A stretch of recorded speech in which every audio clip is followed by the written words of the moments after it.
Do I have your attention now? Do I have it?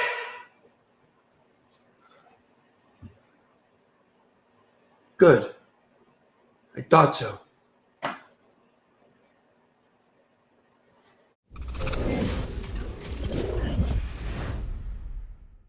So obviously BitBoy is back, also known as Ben Armstrong, and you're probably thinking, oh my god, why? But the answer hasn't really changed. Some of you don't know the story, which is fine, so for anyone who's curious about it, here's the short version. BitBoy, or Ben rather, used to be the world's most popular crypto influencer anywhere. No joke. Well over 1 million followers, he built a personality and became a sort of icon in the space for materialistic greed. Gucci tracksuits, Rolex watches, even a Lamborghini Huracan, which apparently became a sort of fused component to his core identity.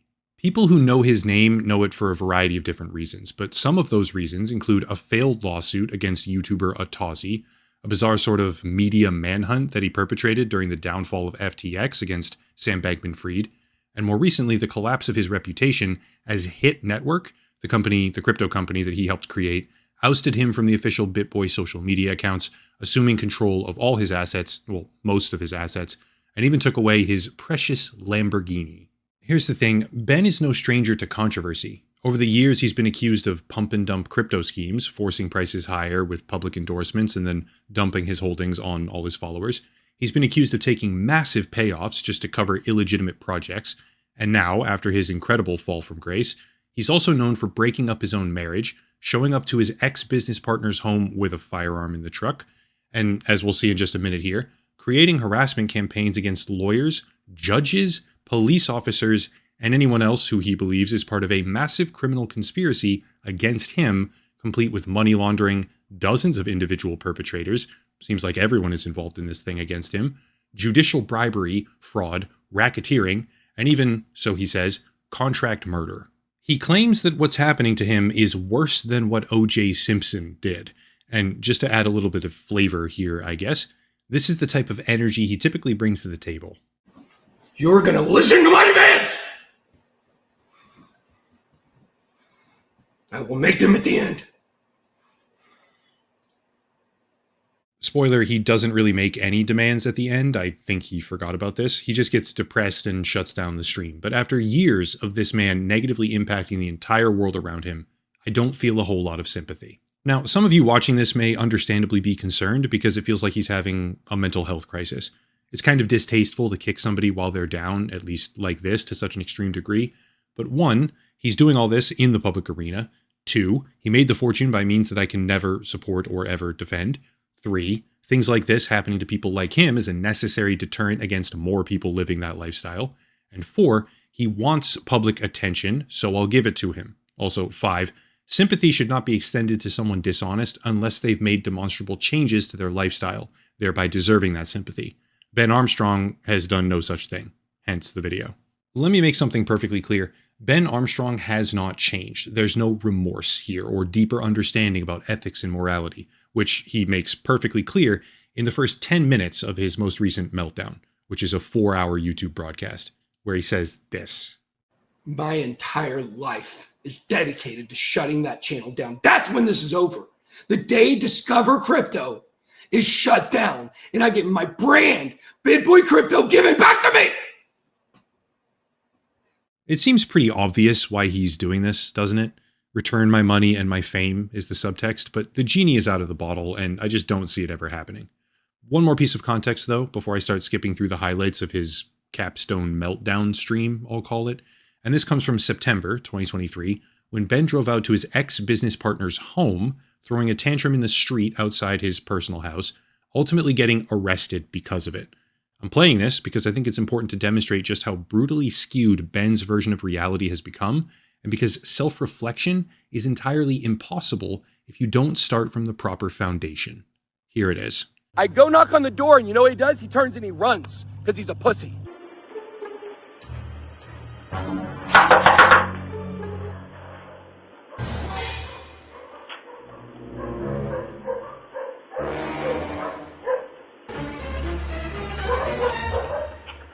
Yeah, just keep that in mind. He might say something, but reality is probably completely different to what he says.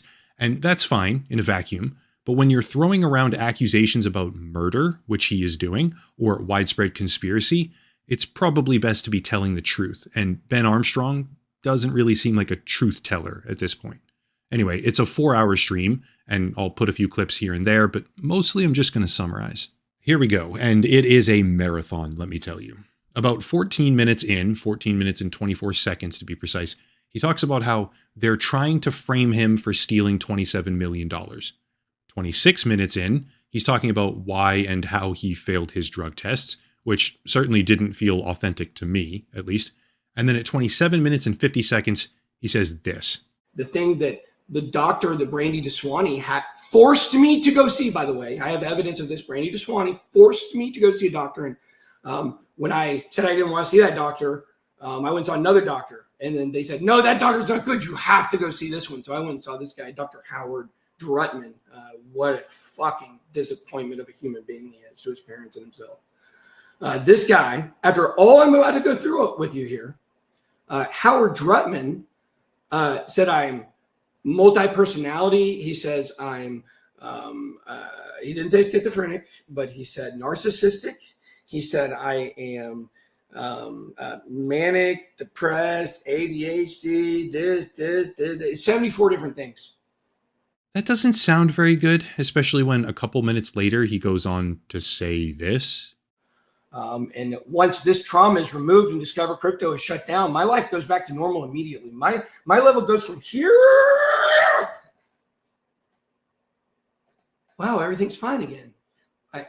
These people have to be removed then from the internet. Yeah, it's pretty obvious at this point that everything in his life now hinges on getting the wealth and the fame back from the people who he believes stole it from him. And I really can't help but form this mental image of con men stealing from a con man. Is it wrong? Philosophically, sure, I guess. But when you reap the benefits of ill-gotten gains for that long at that scale, I'm not really sad for you when it gets taken away. Well, about a minute later, at 29:56, he starts calling for people to literally harass an attorney, shows her website, and explicitly tells his audience, I want you to tell this woman what you think about her not letting me see my kids, which doesn't help him at all, by the way, to see his kids. That's completely backwards. And he continues to say things like, nobody will cooperate, still clinging to this idea that because he's a crypto bro and used to have a Lamborghini, the entire world should conform to what he wants. It's delusion. Later on, about the 40-minute mark, he starts slipping in these random comments under his breath. You guys can't trust me. You can't trust me about anything, which is weird. And let's not forget, this comes after he openly alludes to a doctor who didn't specifically say he was schizophrenic, but the implication is certainly there. And the doctor did try and diagnose him as 74 different things, including multi-personality, to which Ben's response is horrible. Just 3 minutes later, 43:25, he starts ranting about someone named George Koenig. He's the corrupt one. He's the one who made it possible for my former business partners to steal all this money. He's the mastermind behind layering the crimes from a lawyer perspective. And then bizarrely, he says that in this case, with the CFTC and his former business partners against him, George Koenig is his lawyer, after which he uses the wrong name for the judge and then loses his train of thought, moving on like it just didn't happen. Funny thing, George Koenig isn't his lawyer. George Koenig is the lawyer for the Sheds, the people who he says stole everything from him. So what exactly is even being stated here? That's a little bit more than like a general slip of the tongue, in my view. It's like the mother of all crypto crash outs, and it just doesn't end. He spends some time at 52 minutes lamenting the fact that no one stood up for him, saying things like, I just needed one champion, and he claims to have called all these people, then clarifying that somehow multiple of them are also involved in the money laundering, even calling out CoffeeZilla by name, who apparently wasn't interested, which, yeah, dude, obviously, no one with any sort of ethical fortitude or actual skill set wants anything to do with you. This part was funny. You guys see why I'm so crazy? You guys see? You guys see why I'm so crazy? You guys see it? Do you see it yet? If you don't see it yet, you're going to. But by the end, I promise everybody's going to fucking see my crazy. This part was less funny. I didn't want you guys to see me. There's no telling. There is no telling what I might do on the street. As you know. Look at what I'm capable of. Look at what I've done. And this part, after he talked about making the woman who he had an affair with take a lie detector test because he can't trust anyone, this part was even less funny. This is me saving my life. That's what I'm doing. Not because I'm in reckless abandon or danger or I'm about to do anything any moment, but I could. At this point, as if it were possible even, it gets worse. An hour and 15 minutes in, he starts realizing that there's errors in his own manifesto, and he self-refers to this big document that he reads as a manifesto, which is weird. And then at 77 minutes in, he actually opens ChatGPT and says, "Let's do it live." Didn't make any sense at the moment, but it does later on. Yeah, it turns out you can literally see in the manifesto parts where it clearly says ChatGPT said this, because he made this with an AI summary tool. And now he's concerned and losing his own train of thought because there's errors in the unhinged meltdown that he wrote for himself to say live on stream.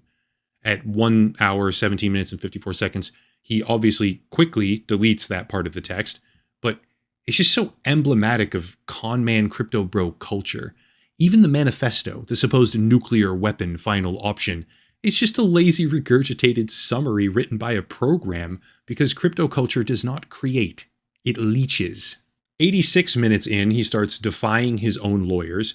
George Koenig has got to be part of the lawsuit. He knows the laws inside and out. He is a criminal. My lawyers don't want to do it, but he's got to be added to the lawsuit, etc., etc. And then a minute later, George Koenig bribed the court, officially accusing the opposing counsel, publicly, mind you, on social media, of bribery.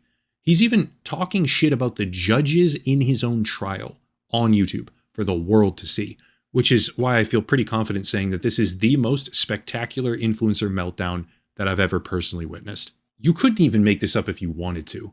At 1 hour, 31 minutes and roughly 46 seconds, he goes, "I'm going to show you guys how to do this live right here." After which he spaces out and forgets what he was doing. But then thankfully he remembers and puts an article into ChatGPT, all right, for a summary. Well, sad face, big sad face. The summary didn't come out the way he wanted it to. He was taking an article and trying to have the AI program like see through the deception of the article to the actual story and make him look good instead of the narrative that didn't make him look good, which obviously didn't happen because there isn't one. But wait, because 3 minutes later, he does the same thing a second time, an hour and 38 minutes, roughly an hour and 38 minutes in, looking for a 2-paragraph summary this time, and it makes him look terrible yet again. In response to this, he literally starts saying, "You guys see, it's tough out here. He's not doing what I want him to do, and it's really embarrassing. Jeannie, you're really embarrassing me right now." Genie being the AI program that is not cooperating and making him look good by summarizing articles that make him look bad. It is bizarre. At like 1 hour and 49 minutes, he starts blaming everyone who's even watching the stream for all of his misfortune. "So many of you had a hand in this when I've done nothing but support this space," with a bonus of "remember these people tried to kill me" thrown on top. But at this point, you're probably getting bored. I mean, how could it possibly get any worse? Oh, it can. At almost 2 hours in, an hour and 57 minutes, he starts going over the Atazi video from back in the day, the one that he tried to sue over, and he claims that his own lawyers back then were also in on this too.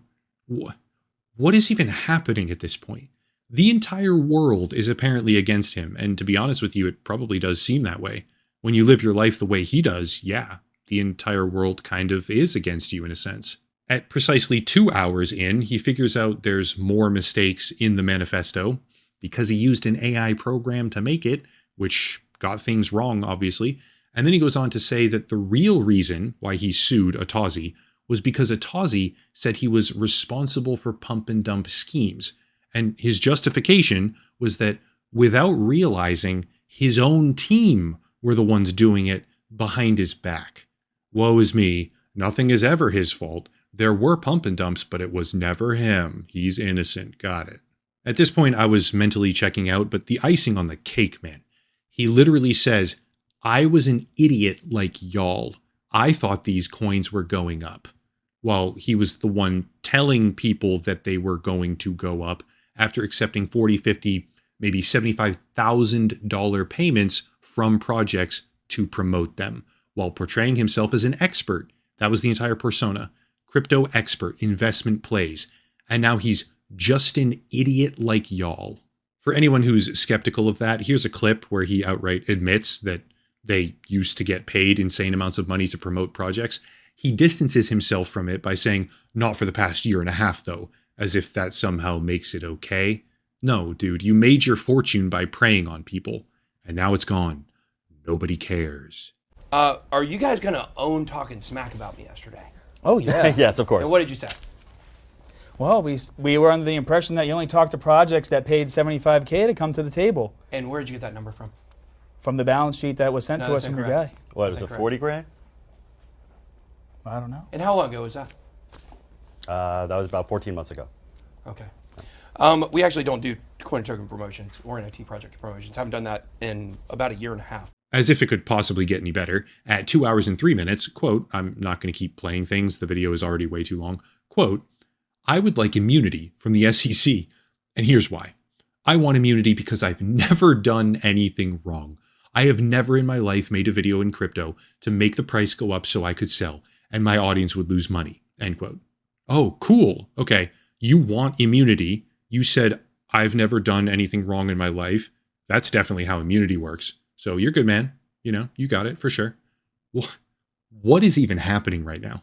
He goes on to flatly admit that he sold coins within 72 hours of making videos about them because he didn't realize that the price was going up because of him making the video. He just didn't know, guys. Come on. And then 2 hours and 14 minutes in, he goes, Cobb County Police. Let's find Cobb County Police contact info. Let's see if anybody cares. I don't know if anybody cares. If you do care, here is Cobb County Police Department right here. Says the address, says the phone number. Don't call them and tie up their phone lines. Don't call 911. Don't make emergencies not be able to get got. If you're from Cobb County, call the police, go to the police department, go to their website, tag them on Twitter. Where's Twitter? He then accidentally reveals one of his Twitter sock puppet accounts and says, this is one of my alt guys. Damn it. That's my only alt.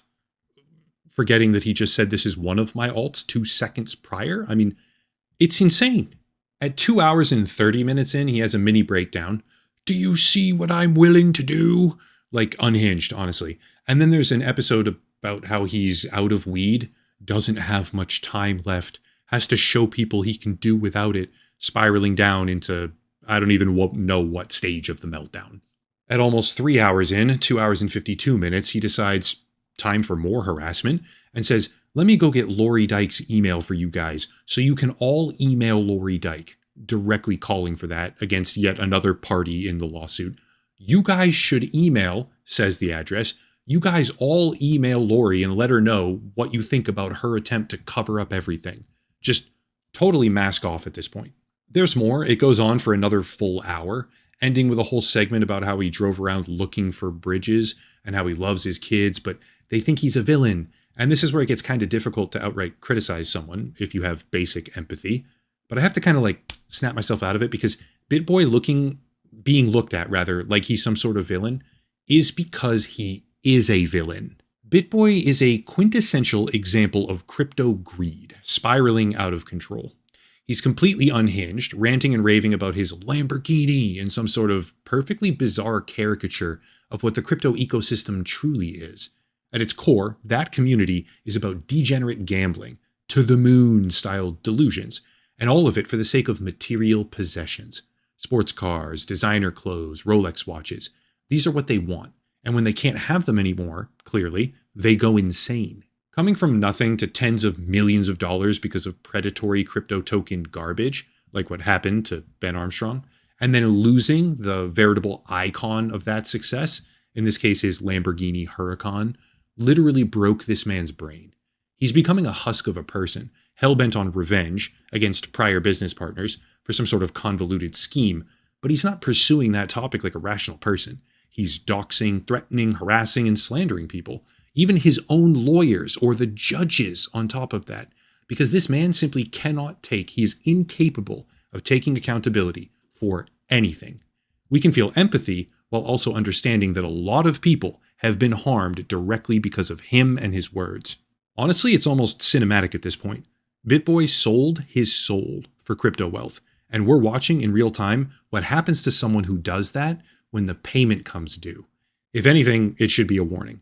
Living that sort of life like he did is never stable, because the company you keep and the people that are there with you are just as corrupt and predatory as you are. There's no honor among thieves, and con men certainly do steal from other con men. That's what I see. A con man civil war, and BitBoy obviously lost it. That's it. This was the most stunning meltdown I've seen on YouTube possibly ever, and considering I've talked about this whole subject for years now, it felt like it was worthy of making a video. I do hope that Ben figures it all out. I mean, he should just get off the internet for a while at the very least. I hope he realizes that a real honest career is better than being a sleazeball. Go be a good father to your kids. Like, drop the crypto shit, man. Become a good person and be a good father. This is not the way. But if he does that, if he actually improves, which he has yet to do in any conceivable sense of the word, but if he ever did actually improve, and he puts down this whole the world is against me accountability conspiracy shield, I'll honestly, genuinely respect him for it.